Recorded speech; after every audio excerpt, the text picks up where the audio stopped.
Good morning and welcome to Love Every Moment, coming to you today from Colorado Springs. And Colorado is actually home for me.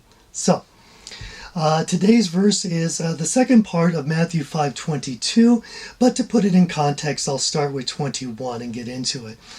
It says, "You have heard that the ancients were told, 'You shall not commit murder, and whoever murders shall be liable to the court.' But I say to you that everyone who is angry with his brother shall be guilty before the court." Here's the new part. "And whoever says to his brother, 'You good for nothing,' shall be guilty before the Supreme Court. And whoever says, 'You fool,' shall be guilty enough to go into the fiery hell." Wow, okay. Well, we talked about anger last time, and if you missed that video, I have the link right up here. And sometimes anger shows itself in the way of name calling. It's still an ugly thing to do for a Christian. It's not an act of love for sure. But I see the American church engaging in this and sometimes even defending themselves. I have a friend who insists on calling Mormons morons. She won't even say Mormon. She'll always say moron. And I confronted her about that. And she said, "Well, they are all morons. And besides, I have to tell the truth in love."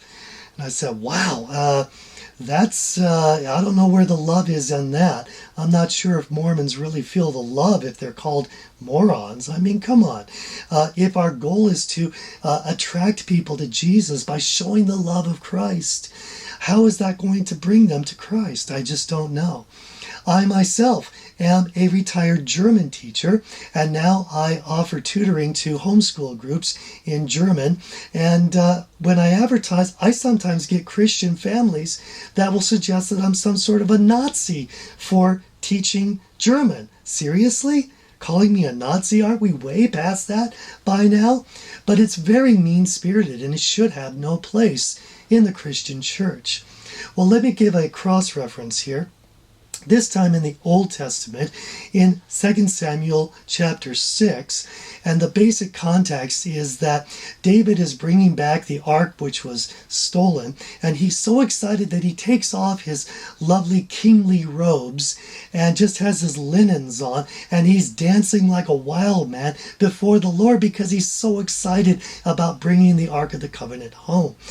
And in verse 20 it says, "But when David returned to bless his household, Michal, the daughter of Saul, came out to meet David and said, 'Oh, how the king of Israel distinguished himself today. He uncovered himself today in the eyes of his servants' maids, as one of the foolish ones shamelessly uncovers himself.'"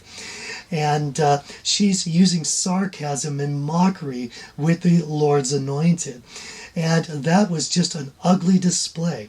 And the Lord punished her for it by, in verse 23, it says, "Michal, the daughter of Saul, had no child to the day of her death." Again, this really should not be the reaction of someone who's filled with the love of God. Now, sometimes that name-calling exists in the form of stereotypes.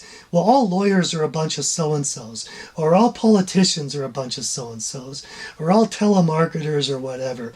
Or we might get racist. All blacks are like this, and all whites are like that, and Hispanics and Asians are like this. Or we tell off-color jokes and so forth. It should have no place in a Christian's life, not if the love of God is really coursing through us.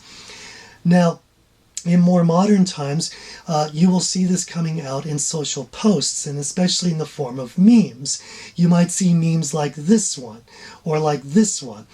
And those are more mild examples, but I've seen Christians post very hateful memes about politics or who knows what, maybe some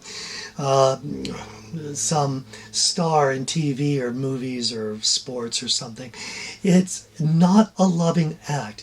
Look, folks, we need to be lovers of God, and lovers of God are going to have love coursing through us, and it's going to be God's love coursing through us.